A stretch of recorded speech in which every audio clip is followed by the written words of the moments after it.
రహస్య సాధన యూట్యూబ్ ఛానల్లో ఈరోజు మరో అత్యద్భుతమైన మంత్ర విద్య గురించి మనం తెలుసుకోబోతున్నాము. మన జీవితంలో ఐశ్వర్యము, ఆనందము, శాంతి, పేరు, ప్రతిష్ట, వృత్తి వ్యాపారాలలో ఎదుగుదల కొరకు, సర్వకార్య సిద్ధి కొరకు అనేక సాధనలు ఉన్నాయి.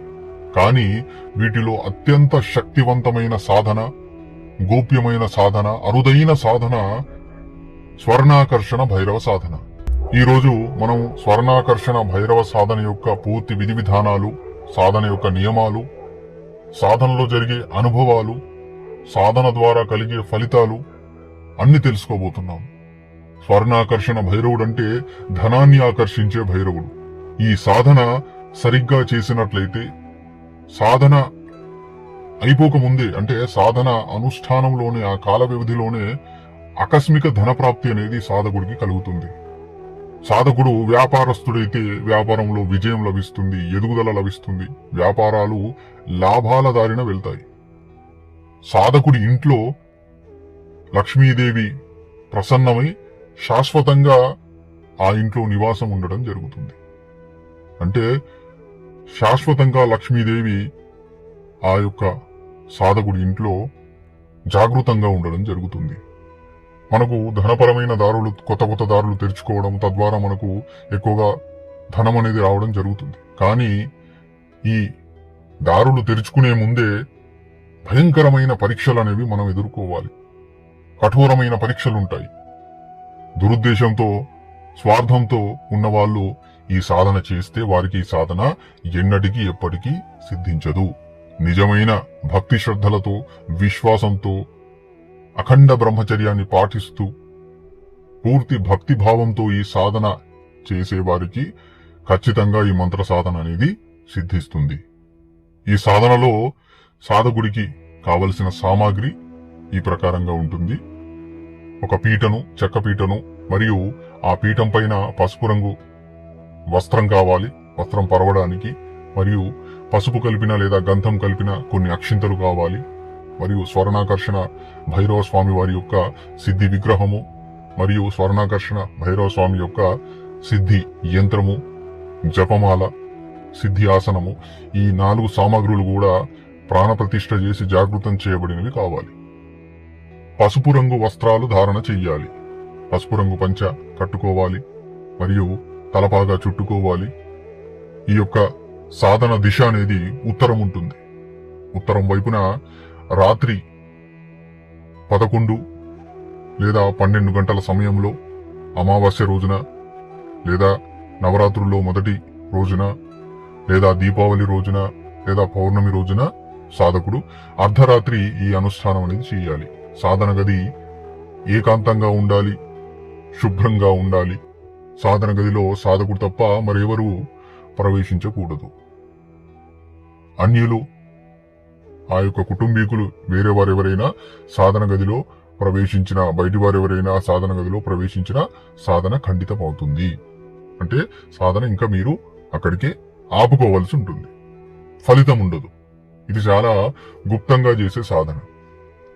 ఈ యొక్క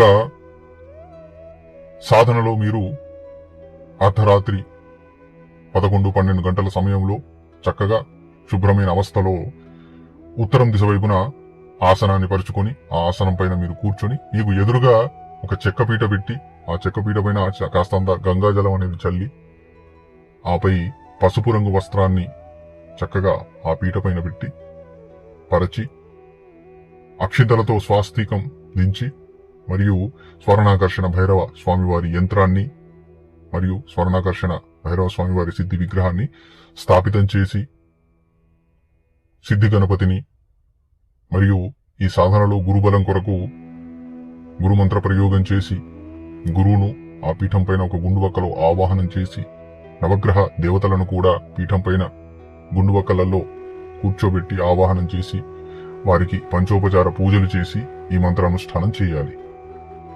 స్వామివారి విగ్రహానికి ఎదురుగా ఒక మట్టి దీపంలో ఆవు నెయ్యి వేసి దీపాన్ని ప్రజ్వలితం చేయాలి. ధూపం మరియు అగరబత్తులు వెలిగించాలి. నైవేద్య రూపంలో మీరు పాయసము, పాలతో చేసిన పాయసం ఏదైతే ఉంటుందో అది, అందులో కాస్తంత కేసర్ వేయాలి, కుంకుమ పువ్వు, దాంతోపాటుగా బెల్లం ముక్కలు మరియు బెల్లం పానకము, ఒక స్వీట్ పాను, పసుపు వర్ణం కలిగిన ఏవైనా మిఠాయిలు 11 గాని 7 గాని, పసుపు రంగు పువ్వులు, లేదా పసుపు రంగు పువ్వులు అనేవి దొరకకపోతే ఎరుపు రంగు గులాబీ పువ్వు లాంటివి కూడా మీరు చక్కగా అలంకరణగా లేదా ఒక మాలను కూడా స్వామివారి పైన మీరు వేయవచ్చు. గంధం యొక్క సువాసన కలిగిన అత్తరు కూడా ఆ పీఠం పైన పెట్టవలెను.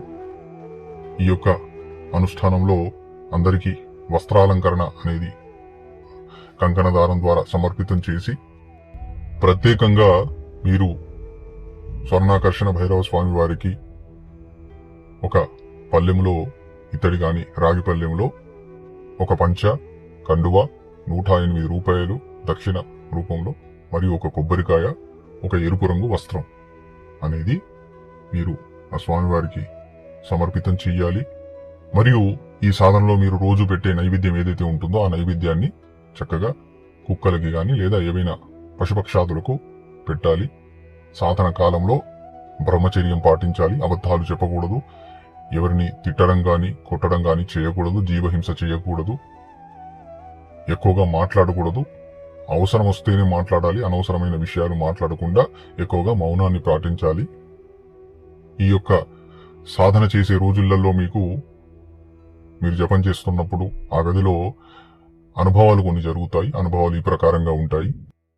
సాధన చేసే గదిలో గంధం యొక్క సువాసన రావడము, లేదా మీరు జపం చేసే సమయంలో కుక్కలు బయట ఏడవడం కావచ్చు, అకస్మాత్తుగా దీపం పెద్దగా వెలగడము, లేదా దీపం ఆరిపోవడం, ఇలాంటి చిత్ర విచిత్ర అనుభవాలు జరుగుతాయి. అలాగే అకస్మాత్తుగా ఉరుములు మెరుపులు మెరిస్తే అకస్మాత్తుగా ఏ రకంగా అయితే వెలుతురు వస్తుందో అదే విధంగా స్వర్ణ రూపంలో ఆ గదిలో వెలుతురు వచ్చే అవకాశం ఉంటుంది. మీరు ఆఖరి రోజు హోమం చేసే సమయంలో కూడా, హోమగుండంలో కూడా ఒక రకమైన తేజస్సుతో వెలుగు రావడం జరుగుతుంది. ఇదంతా సిద్ధికి ప్రతీక. సాక్షాత్తు ఆ యొక్క స్వర్ణాకర్షణ భైరవుడి దర్శన భాగ్యం స్వప్నంలో గాని లేదంటే సాక్షాత్తుగా మీరు జపం చేసే సమయంలో కొన్ని క్షణాలలోనే దర్శన భాగ్యం కలిగే అవకాశం ఉంటుంది. అది సాధకుడి కర్మ ఫలితాన్ని బట్టి ఉంటుంది. అది అందరికీ ప్రాప్తి కలగదు. ప్రతి సాధకుడికి ప్రత్యక్ష దర్శనం అవ్వాలంటే అది అసంభవము. అది కలియుగంలో అయితే జరగని పని. ఎక్కడో వేలల్లో ఏదో ఒక సాధకుడికి మాత్రమే ప్రత్యక్ష దర్శనం కలిగే అవకాశం ఉంటుంది. అన్య సాధకులకు ఏదైనా సంకేత మార్గం ద్వారా సిద్ధి కలిగిందన్న విషయం తెలుస్తుంది, లేదా స్వప్న మాధ్యమం ద్వారా అంటే కలలో స్వామివారి దర్శనం కలిగే అవకాశం ఉంటుంది.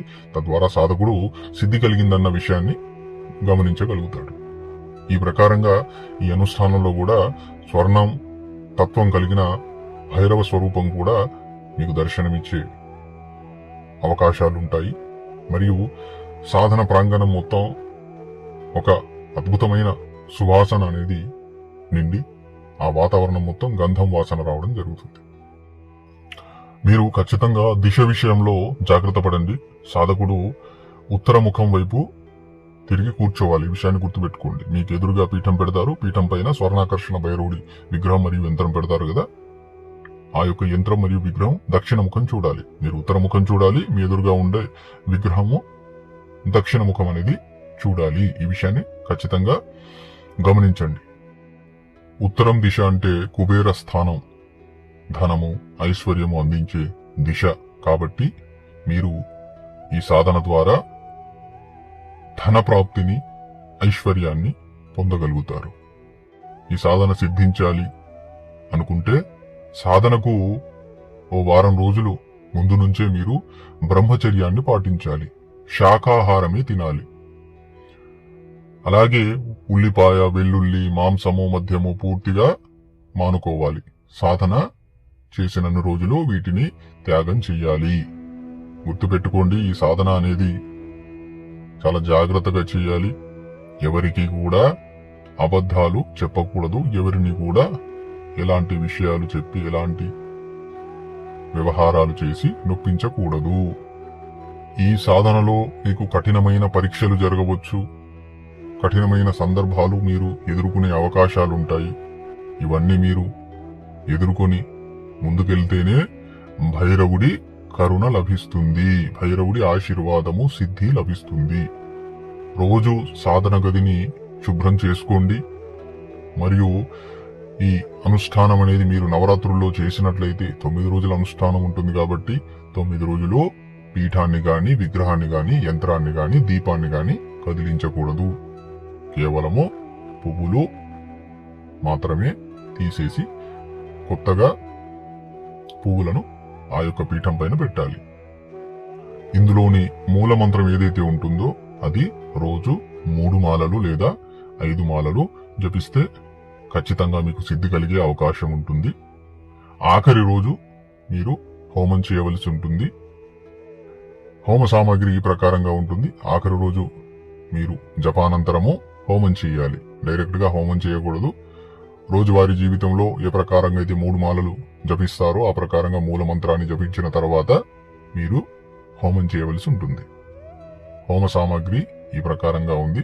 చక్కగా ఒక గిన్నెలో ఆవు నెయ్యి, హోమం చూర్ణము, నవధాన్యాలు, ఆ తర్వాత కొన్ని అక్షింతలు మరియు ఎర్ర గులాబీ పూరేకులు, మల్లెపూలు, కనీసం ఎర్ర గులాబీ పూరేకులు కొన్ని వేయాలి. మల్లెపూలు కూడా కనీసం ఒక 21 ఆ మిశ్రమంలో కలిపి, ఆ తర్వాత 2 మిఠాయిలు కూడా అందులో కలిపి, ఎండు కుడకలు చిన్న చిన్న ముక్కలుగా చేసి అవి కూడా ఒక 11 కలిపి మిశ్రమంగా చేసుకొని హోమానికి వినియోగించి ఆహుతి వేస్తూ ఈ యొక్క హోమం అనేది సంపూర్ణం చేసుకోవాలి. మంత్రం ఆఖరిలో స్వాహ జోడించి ఈ హోమం సంపూర్ణం చేసుకోవాలి. ఈ ప్రకారంగా ఈ అనుష్ఠానం ఉంటుంది. ఈ సాధన ఎవరైనా చేసుకోవచ్చు. నూతన సాధకులు, అనుభవం ఉన్న సాధకులు చేసుకోవచ్చు, అనుభవం లేని సాధకులు చేసుకోవచ్చు. ఎవరైతే ఆర్థిక పరమైన ఇబ్బందులతో ఉంటారో, ఎవరైతే వ్యాపారం వృత్తిని అభివృద్ధి చేసుకోవాలనుకుంటారో, వ్యాపారంలో లాభాలను పొందాలనుకుంటారో, ఉద్యోగంలో ఉన్నత పదవిని పొందాలనుకుంటారో, ఉద్యోగ ప్రాప్తి కోసం కూడా ఈ సాధన చేయవచ్చు. ధన ధాన్య సమృద్ధి కోసం, సుఖ సంతోషాల కోసం ఈ సాధన ఎవరైనా చేయవచ్చు. కానీ బ్రహ్మచర్యం పాటించి కనీసం 9 రోజులు లేదా 11 రోజులు అనుష్ఠానం చేయగలగాలి. సాధన చివరి రోజుల్లో భైరవుడి దర్శనం కలిగే అవకాశాలుంటాయి. సాధారణంగా ముందు స్వర్ణకాంతి, బంగారు వెలుగు కనిపిస్తుంది. తర్వాత భైరవుడి రూపం కనబడుతుంది. భయపడకూడదు. శరీరం బంగారు వర్ణంలో మెరిసిపోతుంది ఆ స్వామివారిది. స్వామివారు ఒక చేతితో ఆశీర్వాద ముద్ర, మరో చేతిలో బంగారు పాత్ర ఉంటుంది. భైరవుడి వాహనము కుక్క కనుక అది కూడా మీకు దర్శనమిచ్చే అవకాశాలు ఉంటాయి. ఈ యొక్క అనుభవాలు అనేవి మీకు కలిగితే ఖచ్చితంగా మంత్రసిద్ధి కలిగినట్లే. స్వర్ణాకర్షణ భైరవ సాధనను గుప్తంగా భక్తితో చేస్తేనే భైరవుడి సిద్ధి కలుగుతుంది. మీ జీవితంలో ఖచ్చితంగా ధనపరంగా ఎదుగుదల కొరకు, వృత్తి వ్యాపారాల పరంగా ఎదుగుదల కొరకు, ఇంట్లో సుఖశాంతులు మరియు ఇంట్లో శుభకార్యాలు జరగాలనుకుంటే ఈ సాధన మీరు చేయవచ్చు.